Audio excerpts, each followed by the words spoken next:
and because I had turned against him to avert farther irrational violence, I was loaded with general opprobrium. Unjust, unjust, said my reason, forced by the agonizing stimulus into precocious thought transitory power, and resolve, equally wrought up, instigated some strange expedient to achieve escape from insupportable oppression, as running away, or, if that could not be effected, never eating or drinking more, and letting myself die. What a consternation of soul was mine that dreary afternoon! How all my brain was in tumult, and all my heart in insurrection! Yet in what darkness, what dense ignorance was the mental battle fought! I could not answer the ceaseless inward question, why I thus suffered. Now, at the distance of, I will not say how many years, I see it clearly. I was a discord in Gateshead Hall. I was like nobody there. I had nothing in harmony with Mrs. Reed or her children or her chosen vassalage. If they did not love me, in fact, as little did I love them. They were not bound to regard with affection a thing that could not sympathize with one amongst them, a heterogeneous thing, opposed to them in temperament, in capacity, in propensities, a useless thing, incapable of serving their interests, or adding to their pleasure, a noxious thing, cherishing the germs of indignation at their treatment, of contempt of their judgments. I know that I had been a sanguine, brilliant, careless, exacting, handsome, romping child. Though equally dependent and friendless, Mrs. Reed would have endured my presence more complacently. Her children would have entertained for me more of the cordiality of fellow feeling. The servants would have been less prone to make me the scapegoat of the nursery. Daylight began to forsake the Red Room. It was past 4 o'clock, and the beclouded afternoon was tending to the drear twilight. I heard the rain still beating continuously on the staircase window, and the wind howling in the grove behind the hall. I grew by degrees cold as a stone, and then my courage sank. My habitual mood of humiliation, self-doubt, forlorn depression fell damp on the embers of my decaying ire. All said I was wicked, and perhaps I might be so. What thought I had been but just conceiving of starving myself to death?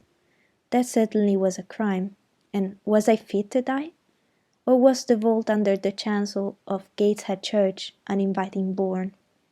In such vault, I had been told, did Mr. Reed lie buried, and led by this thought to recall his idea, I dwelt on it with gathering dread. I could not remember him, but I knew that he was my own uncle, my mother's brother, that he had taken me when a parentless infant to his house, and that in his last moments he had required a promise of Mrs. Reed, that she would rear and maintain me as one of her own children. Mrs. Reed probably considered she had kept this promise, and so she had, I dare say, as well as her nature would permit her. But how could she really like an interloper not of her race and unconnected with her, after her husband's death, by any tie? It must have been most irksome to find herself bound by a hard-wrung pledge to stand in the stead of a parent to a strange child she could not love, and to see an uncongenial alien permanently intruded on her own family group. A singular notion dawned upon me. I doubted not, never doubted, that if Mr. Reed had been alive, he would have treated me kindly. And now, as I sat looking at the white bed and overshadowed walls, occasionally also turning a fascinated eye towards the dimly gleaming mirror, I began to recall what I had heard of dead men, troubled in their graves by the violation of the last wishes, revisiting the earth to punish the perjured and avenge the oppressed. And I thought Mr. Reed's spirit, harassed by the wrongs of his sister's child, might quit its abode, whether in the church vault or in the unknown world of the departed, and rise before me in this chamber. I wiped my tears and hushed my sobs, fearful lest any sign of violent grief my woken-up preternatural voice to comfort me, or elicit from the gloom some hallowed face, bending over me with strange pity.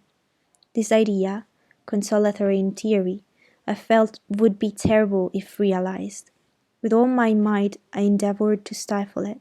I endeavored to be firm. Shaking my hair from my eyes, I lifted my head and tried to look boldly round the dark room. At this moment a light gleamed on the wall. Was it, I asked myself, a ray from the moon penetrating some aperture in the blind? No, moonlight was still, and this stirred. While I gazed, it glided up to the ceiling and quivered over my head. I can now conjecture readily that this streak of light was, in all likelihood, a gleam from a lantern, carried by some one across the lawn. But then, prepared as my mind was for horror, shaken as my nerves were by agitation, I thought the swift darting beam was a herald of some coming vision from another world. My heart beat thick, my head grew hot. A sound filled my ears, which I deemed the rushing of wings. Something seemed near me. I was oppressed, suffocated. Endurance broke down. I rushed to the door and shook the lock in desperate effort. Steps came running along the other passage. The key turned. Bessie and Abbot entered. "Miss Eyre, are you ill?"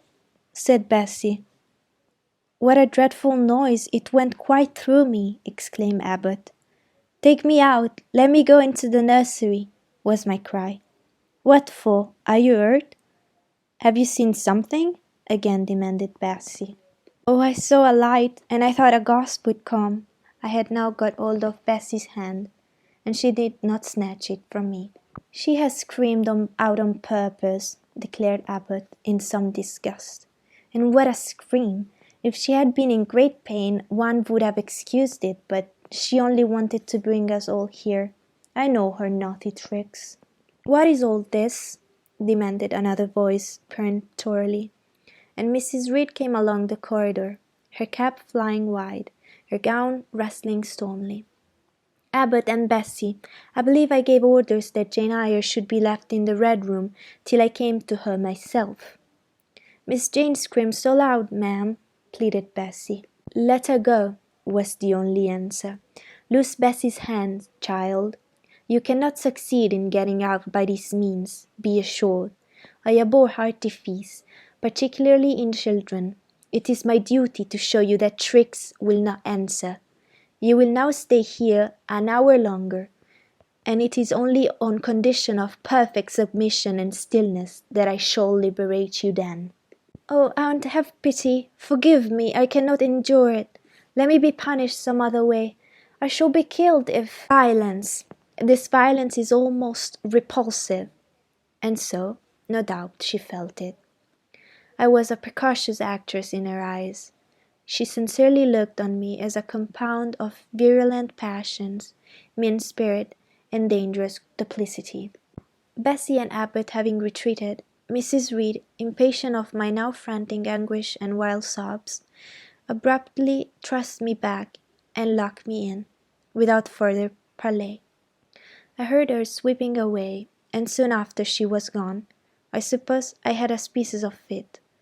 Unconsciousness closed the scene.